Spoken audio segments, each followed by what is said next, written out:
नमस्कार, मैं हूं प्रेम कुमार। प्रणाम इंडिया में आपका बहुत बहुत स्वागत है।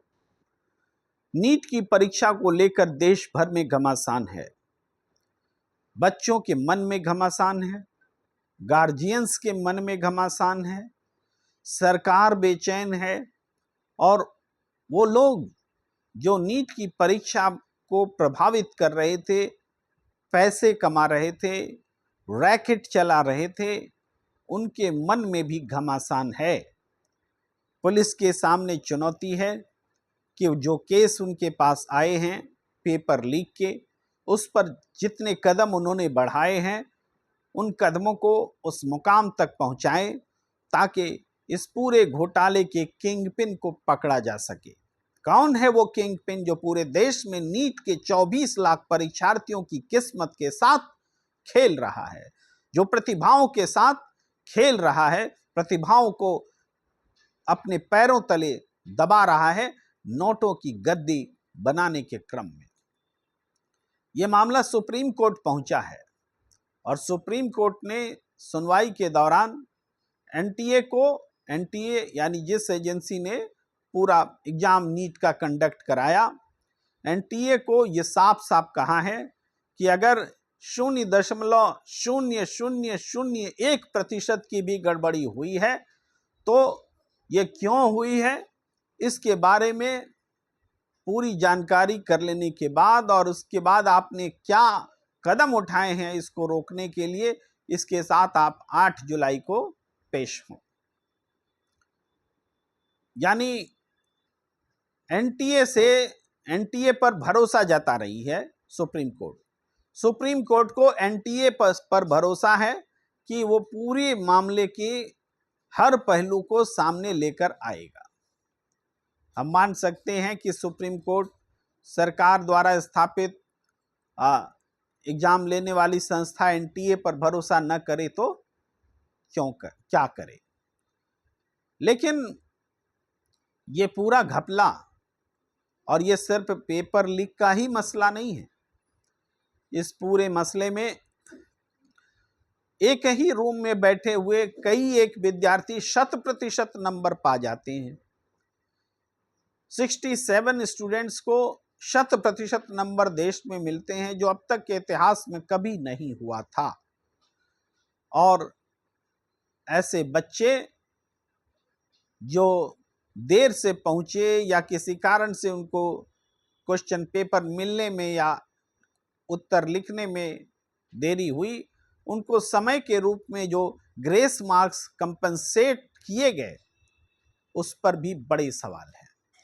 यानी हर एक पॉलिसी मैटर, ग्रेस मार्क देना, एक कमरे में ऐसे बच्चों का जुटान जिसको 100% नंबर मिले, पेपर लीक, सारे मसले जुड़े हुए हैं और इस पूरी परीक्षा व्यवस्था की पोल खोल रहे हैं।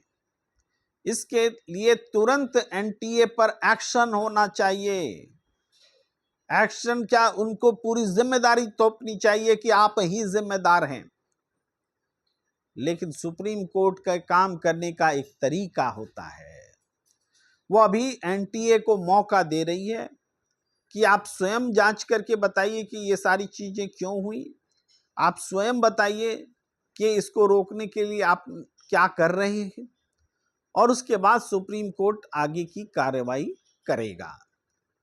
हम इतना पॉजिटिव इसलिए बोल रहे हैं कि हमें भी सुप्रीम कोर्ट पर भरोसा है, लेकिन सिर्फ भरोसा से काम चलने का वक्त अब गुजर रहा है।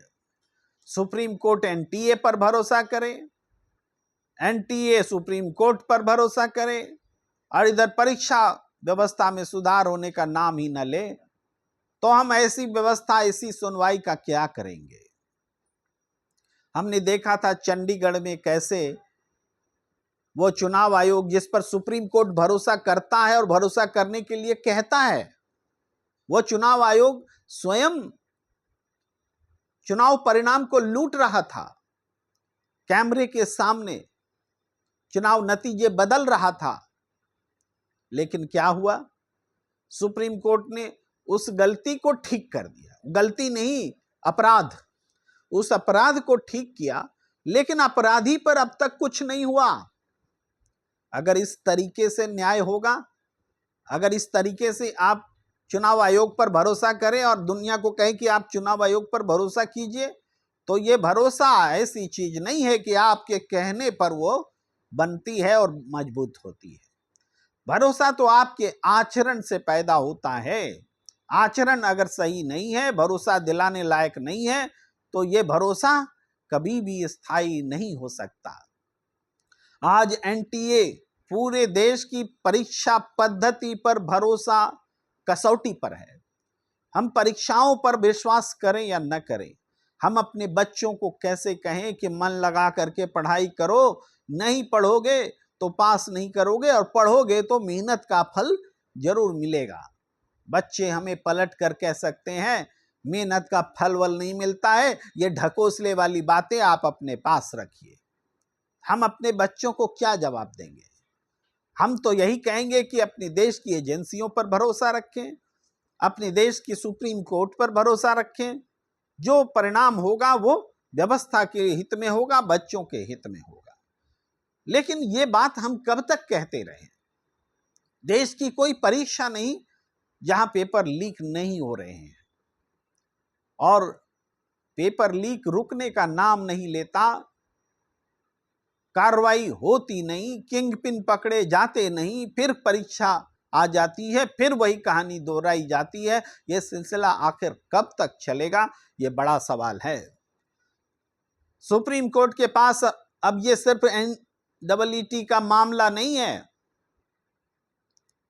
ये जो मेडिकल की परीक्षाओं के लिए प्रवेश पत्र की परीक्षा का मामला भर नहीं है, ये पूरी परीक्षा प्रणाली में विश्वास का मामला सुप्रीम कोर्ट के सामने है। और इस विश्वास को अगर दांव पर रख दिया गया, इसका जवाब अगर नहीं मिला कि ये विश्वास जिंदा कैसे रहे, तो इस सुनवाई का भी कोई अर्थ नहीं रह जाने वाला है।